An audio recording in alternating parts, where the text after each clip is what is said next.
అందరికీ నమస్తే అండి. గుండు సూది పిన్ అంటే పొలిటికల్ ఇంటెలిజెన్స్ న్యూస్ నేరేటర్. రాబోయేది ఎన్నికల సీజన్. ప్రతి అంశాన్ని కూడా ఉన్నది ఉన్నట్టు స్టడీ చేసి లోతుగా పరిశీలించి ఏది నిజమో అదే కుండబద్దలు కొట్టేలా ఫ్యాక్ట్ చెప్పడం జరుగుద్ది ఈ ఛానల్లో.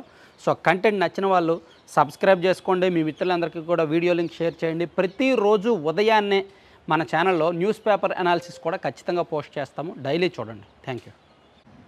అందరికీ నమస్తే అండి. అసలు మన రాష్ట్రంలో అపర మేధావి ఎవరు? ఇదిగో పలానా వ్యక్తి మేధావి అని నుదుటి మీద ఏమీ రాసి ఉండదు. కానీ వాళ్ళు మాట్లాడే మాటలను బట్టి, వాళ్ళు మెలిపెట్టే మడత పెట్టే మాటలను బట్టి, వాళ్ళు చెప్పే సబ్జెక్టును బట్టి, వాళ్ళు మైమరిపించే అంశాలను బట్టి ఎవరు మేధావో ఎవరు కాదో తెలిసిపోద్ది. కొంతమంది బాగా కవర్ చేస్తారు, తప్పులను కూడా కవర్ చేసుకుంటే అని బిల్డప్లు కొడుతూ ఉంటారు. కొంతమంది కాస్త నిజాయితీగా నిక్కచ్చిగా ఎంతో నిబద్ధతగా ఉన్నట్టు నటించి లోపాయికారిగా చేయాల్సినవి చేసుకుంటారు.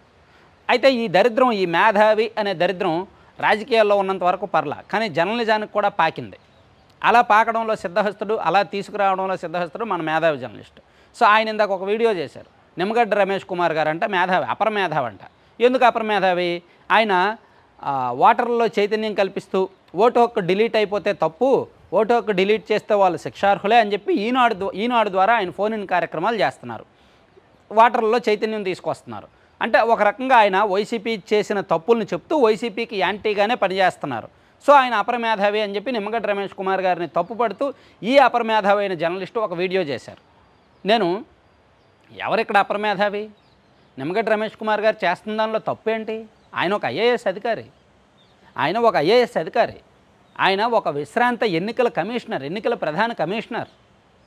ఆయనకి కొన్ని హక్కులు ఉంటాయి, ఆయనకు కొంత సబ్జెక్ట్ ఉంటుంది, ఆయన కొన్ని బాధ్యతలు ఉంటాయి. సో ఆయన రిటైర్ అయిపోయాడు. ఆయన శాశ్వత జీవితాన్ని ఆయన ఎలాగైనా గడపచ్చు. ఆయన రిటైర్ అయిపోయిన తర్వాత ప్రజలకు సేవ చేయాలనుకున్నాడు. ఆ సేవను రాజకీయంగా ఈ విధంగా చేయాలనుకున్నాడు. ఎందుకు ఈ విధంగా చేయాలనుకున్నాడు? వైఎస్ఆర్ కాంగ్రెస్ పార్టీ అధికారంలో ఉన్నప్పుడు తనకు దెబ్బతీసింది కాబట్టి, తన పదవి కోల్పోయేలా చేసింది కాబట్టి, తమ మీద కులముద్ర వేసింది కాబట్టి, తనను వ్యక్తిగతంగా టార్గెట్ చేసింది కాబట్టి, మనిషి అనేవాడికి ఎంతో కొంత ద్వేషము, కోపము, క్రోధము ఉంటుందిగా. దాన్ని ఆయన ఈ విధంగా తీర్చుకుంటున్నాడు అనుకోవచ్చుగా. దాన్ని ఆయన ఏ విధంగా తీర్చుకుంటున్నాడు? వైసీపీకి లేదంటే ఈ మేధావి జర్నలిస్ట్ గారికి తెలిసిన కవరింగ్ పద్ధతుల్లో తీర్చుకోవట్లా, ఫేక్ పద్ధతుల్లో తీర్చుకోవట్లా.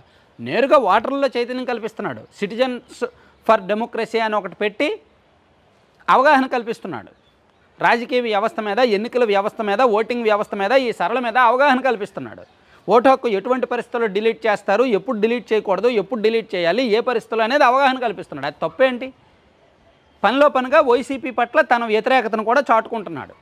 ఎందుకు చాటుకుంటున్నాడు? ఇక్కడ వీళ్ళు తప్పులు చేస్తున్నారు కాబట్టి. తప్పులు చేయొద్దు అని నిజంగా ఈ అపర మేధావి జర్నలిస్ట్ గారు చెప్పాల్సింది ఏంటంటే, అయ్యా బాబు మనం తప్పులు చేస్తున్నాము, అసలు ఆయన అధికారంలో ఉన్నప్పుడు 5 సంవత్సరాలు పదవీ కాలం ఉన్నప్పుడు అర్ధంతరంగా మనకు నచ్చలేదు కాబట్టి 3 సంవత్సరాల పదవీ కాలానికి కుదించేసి ఒక ఆర్డినెన్స్ తీసుకురావడం తప్పు. ఎప్పుడు జరిగిందో తెలుసుగా, 2020 మే నెలలో. 5 ఏళ్ళు పదవీ కాలానికి ఉండాల్సిన ఐఏఎస్ని ఒక విశ్రాంత న్యాయమూర్తికి ఇద్దాము అని చెప్పి అప్పటికప్పుడు అతనికి మనకు నచ్చలేదు కాబట్టి, స్థానిక సంస్థల ఎన్నికలు వాయిదా వేశాడు కాబట్టి అతన్ని కులముద్ర వేసి అతన్ని తరిమేసి వేరే వాళ్ళని తీసుకొద్దాం అనుకున్నారు. అది తప్పు. సో ఆ తర్వాత సుప్రీంకోర్టు కూడా అదే తప్పు పట్టింది, అతన్ని మళ్ళీ ఎన్నికల కమిషనర్గా నియమించాయి. సో మనం తప్పు చేశాము, మనదే తప్పు. సో మనం ఇప్పుడు తప్పు చేశాం కాబట్టి మన బాధితుడు ఆయన కాబట్టి ఆ బాధితుడికి ఒక అవకాశం దొరికింది కాబట్టి ఆయన ఇప్పుడు జనంలో అవగాహన కల్పిస్తున్నాడు. సో ఇది మనం చేసిన పాపమే, మనం చేసిన పాపం మనం అనుభవిస్తున్నాము అని వీలుంటే గడ్డి పెట్టండి మీ వాళ్ళకి. ఎవరైతే ఈ తప్పులు చేశారో, ఎవరైతే ఆయనకు అన్యాయం చేయాలని చూశారో వాళ్ళకి గడ్డి పెట్టండి.